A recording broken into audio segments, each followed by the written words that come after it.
Ninaitwa Mr. Andrew Michael Kalihose, ambaye ni bwana harusi mtarajiwa katika sherehe ambayo inatakiwa kufungwa tarehe 26 za mwezi wa 6 mwaka 2025 katika kanisa la Anglican Nguruka, makao makuu ya kanda ya Mto Malagarasi. Awali ya yote napenda kumshukuru Mungu ambaye ametuwezesha sisi mimi pamoja na mwenzangu kuishi katika uchumba, na sasa tunaelekea kwenye ndoa ambayo ni ndoa takatifu, ndoa ambayo mkono wa Mungu umeweza kuonekana kwetu tangia mwanzo wa safari ya mahusiano yetu, uchumba, na sasa tunaenda kwenye ndoa. Napenda pia kuwakaribisha nyote kwenye sherehe hii ambayo itafanyika katika siku hii ya 26 ndani ya mwezi Juni mwaka huu wa 2025, ili tuweze tusherekee wote kwa pamoja. Sherehe hiyo tutatoka kanisani, tutakuja nyumbani kwa ajili ya sherehe, na baada ya hapo tutakuwa na party ya ukumbini ambayo tutajumuika wote. Aisee, kwanza ninamshukuru Mungu.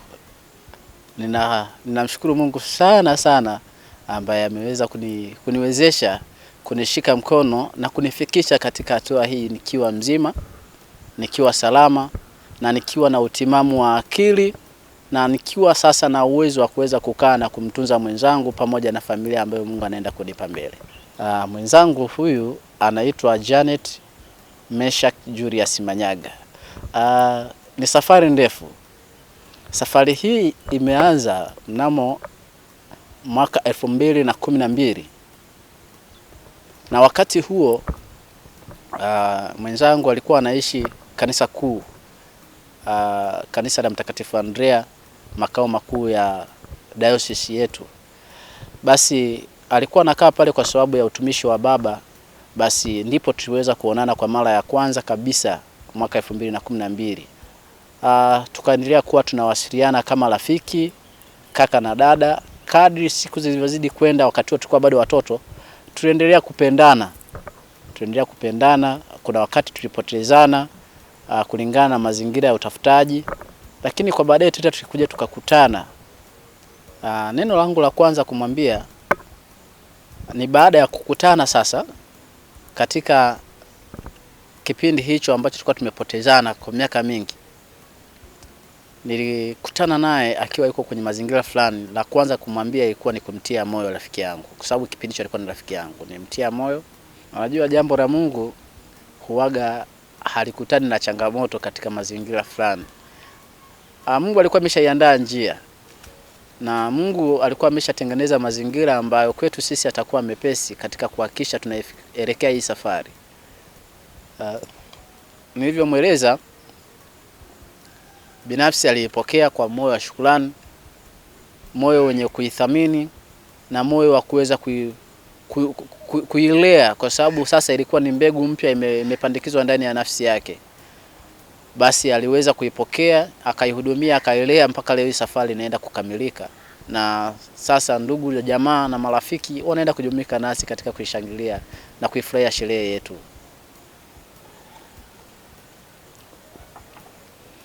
Kipekee ninampenda sana. Sijui nitumie mfano gani. Naomba nitumie mfano wa kitabu kimoja cha Mithali, sura ile ya 31, kuanzia mstari wa 10 mpaka ule wa 29. Pale ndo kuna neno ambalo naweza nikalisema kulingana na sifa zilizoandikwa pale na Nabii Suleiman. Yaani ninampenda sana. Yaani kiasi kwamba kwenye ile neno la mwisho la ule mstari ambao nimeusema, la amewazidi wote, ndio yeye sasa. Nampenda mno, na niko tayari kufunga naye ndoa sasa.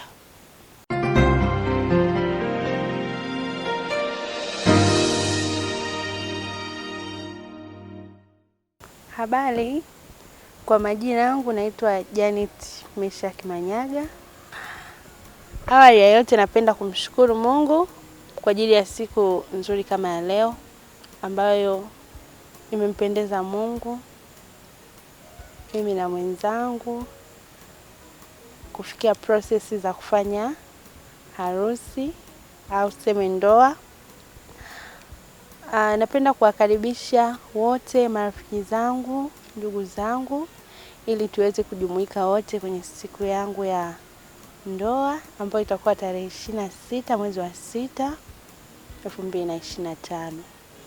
Karibuni wote, nawapenda. Mume wangu mtarajiwa anaitwa Andrea Michael Karihose. Kukutana kwetu ilikuwa mwaka 2012 ambapo yeye alikuwa amekuja masomoni, maana sio mkazi wa Kasulu. So alikuja kwa ajili ya tuition Kasulu pale Bible College kwa sababu kulikuwaga na tuition wanafundisha. Kwa hiyo mimi ni mtoto ambaye nimelelewa maeneo ya pale kanisani Bible College. So mwanzo wa kukutana kwetu ndo tulikutania hapo tuition.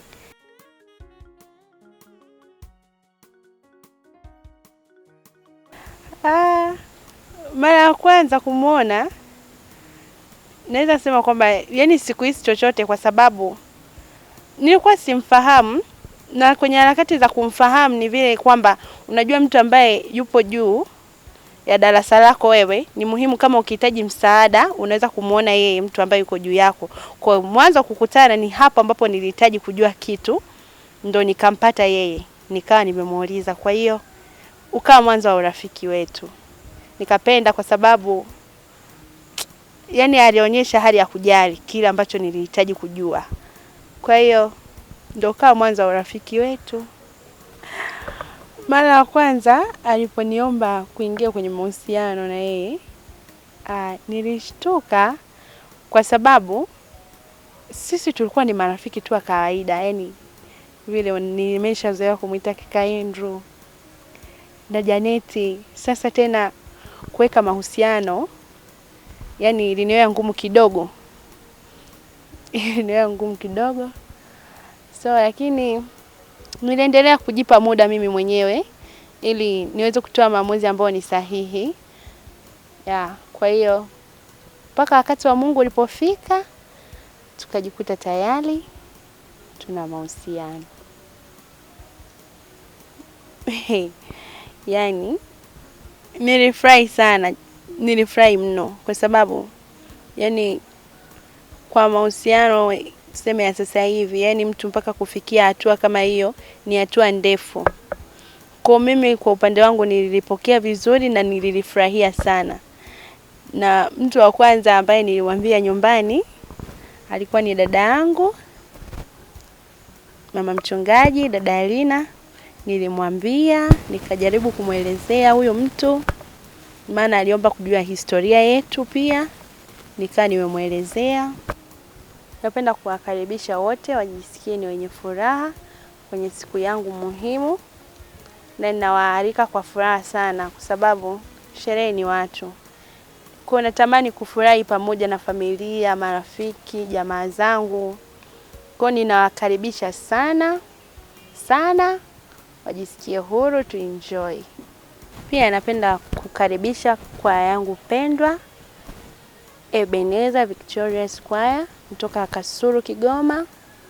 Ni kwaya ambayo ninaipenda sana sana sana, na ninaweza nikasema kwamba ni kwaya ambayo imezalisha matunda ya ndoa yetu, sababu baada ya kuwa nilipotezana kidogo na mwenzangu Andrea, lakini tulikuja kukutana tena kwa mara nyingine kwenye group la kwaya Ebenezer Victorious. Na ni baada ya kuwa kuna wimbo ulikuwa umetolewa ili tufanyie challenge kwa wale ambao watakaoweza. Ulikuwa ni wimbo wa Christmas. Wimbo unaitwa Maua. Niliufanyia challenge, nikatuma kwenye group, ndipo mwenzangu akaniona na kunitafuta. Ningependa hata niimbe kidogo. Yesu nimekuja na maua, Yesu nimekuja na maua, nimeifuata nyota mashariki, nimekuja baba, nimekuja. Tayari. Neno ambalo mimi ningependa kumwambia, kwanza napenda ajue kwamba ninampenda sana. Yaani ninampenda sana sana sana. Sina namna ambavyo naweza nikaelezea upendo wake kwangu. Yaani nampenda sana. Kwa sababu ameonyesha kunipenda na kunijali na kuniheshimu. Kwa nina kila sababu za kusema kwamba ninampenda sana. Na nipo tayari kuolewa naye.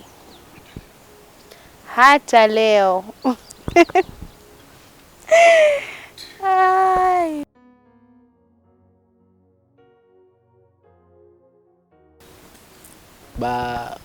Katika miaka fulani hivi tulipotezanaga eti.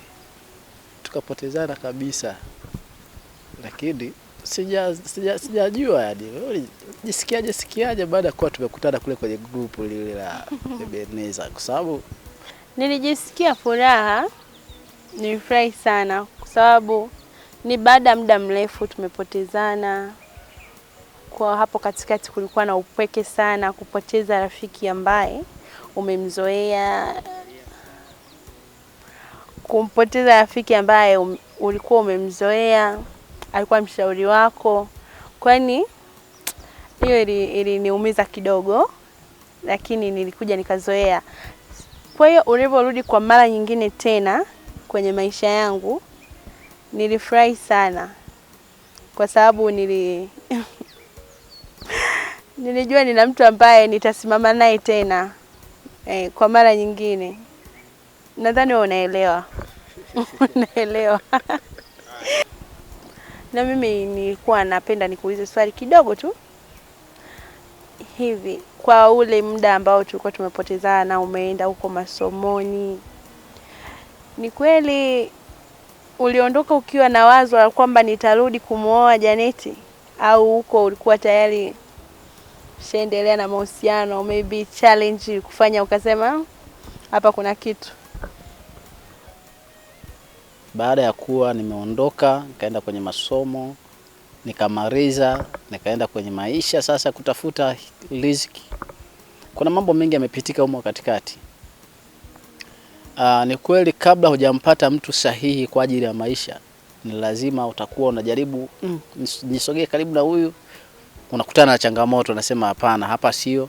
Unatoka, unasema ngoja niendelee kuangalia mazingira mengine, mpaka nilipokuja kufika sehemu ile niliyoiona ni sahihi tangia mwanzo.